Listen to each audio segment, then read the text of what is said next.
సభ్యులకు ప్రతి ఒక్కరికి కూడా పేరు పేరున నా హృదయపూర్వక నమస్కారాలు తెలియజేస్తా ఉన్నాను.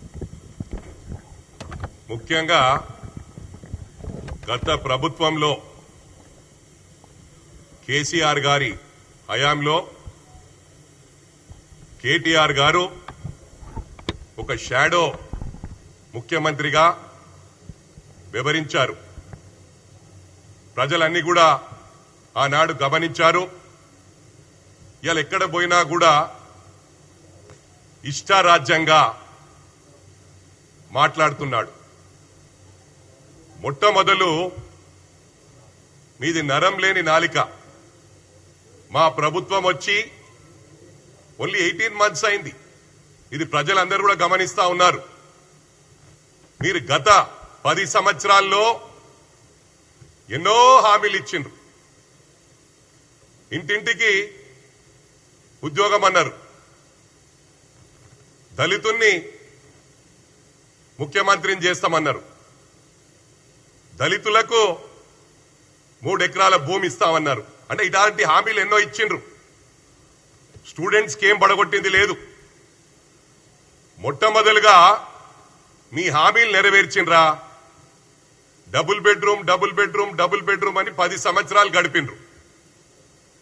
ఒకటి గమనించాలా, ఇలా ఇచ్చిన వాళ్ళకు కూడా మా ప్రభుత్వం వచ్చినాక డబుల్ బెడ్రూమ్ ఎవరైతే కాంట్రాక్టర్స్ కట్టారో వాళ్ళు సూసైడ్ చేసుకుంటామన్నారు.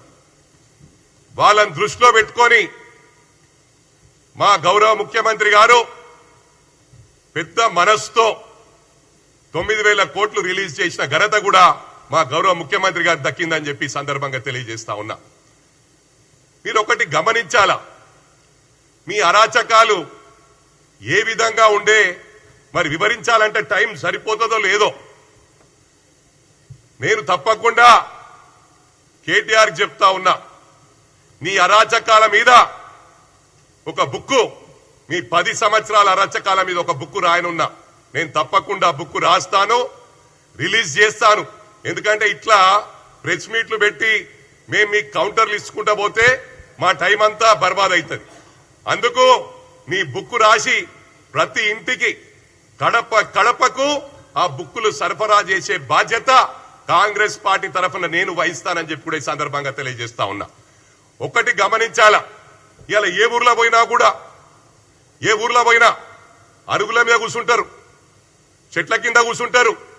వాళ్ళు ఆడవాళ్ళు, పెద్దవాళ్ళు, ముసలి వాళ్ళు ముచ్చట పెట్టుకుంటారు.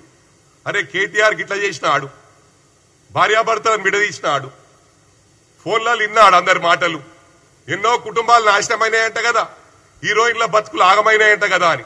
అది రాని చరిత్ర అని చెప్పి ఈ సందర్భంగా తెలియజేస్తా ఉన్నా.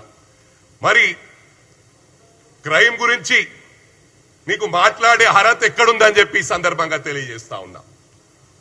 కరీంనగర్ జిల్లాకు సంబంధించిన మంత్రి ఉన్నప్పుడే ఆయాల మంత్రికి సంబంధించిన బ్రాహ్మణ కుటుంబం భార్య భర్తలను మిట్ట మధ్యాహ్నం నరికి చంపిన ఘనత మీ పార్టీకి దక్కిందని చెప్పి సందర్భంగా తెలియజేస్తా ఉన్నా. మరి ఆ రోజు ప్రవాళిక యూపీఎస్సీ ఎగ్జామ్స్ కు ప్రిపేర్ అయి పేపర్ లీక్ అయిందనగానే మళ్ళీ ఎగ్జామ్ పోస్ట్పోన్ అయిందంటే తట్టుకోలేక సూసైడ్ చేసుకుంటే ఆయన నువ్వు మున్సిపల్ మంత్రి ఉండి షాడో ముఖ్యమంత్రిగా పనిచేస్తూ ఏ ఎంక్వైరీ చేయకుండా, ఇన్ఫర్మేషన్ తీయకుండా గాలికి నరం లేని నాలిక అంటారు. ఇప్పుడు కూడా వెదవలాగానే మాట్లాడుతున్నావు, ఆ రోజు కూడా వెదవలాగానే ప్రవర్తించినావు. ఏమన్నావు? ఆయన లవ్ అఫేర్ ఏమో సూసైడ్ చేసుకుందన్నావు. అంటే ఇంత గాలికి మాట్లాడే వెదవవు వేరే వాళ్ళ గురించి మాట్లాడే నైతిక హక్కు లేదని చెప్పి సందర్భంగా తెలియజేస్తా ఉన్నా. ఇవాళ ఒకటి గమనించాలా, ఆంధ్రాలో వైఎస్ఆర్సీపీ వాళ్ళు భయప్రాంతులయ్యి కొంతమంది విదేశాలకు పారిపోయినరు, కొంతమంది రాష్ట్రాలను వదిలిపెట్టి పారిపోయినరు. మా లా అండ్ ఆర్డర్ ప్రాబ్లం ఉంటే ఇవాళ మీరు ఇట్లా మాట్లాడుతున్నా అని ఈ సందర్భంగా తెలియజేస్తా ఉన్నా. ఇవాళ కాన్వాయ్ల గురించి అడుగుతా ఉన్నావు. అరే అవులా, నువ్వు అవులగానివిరా,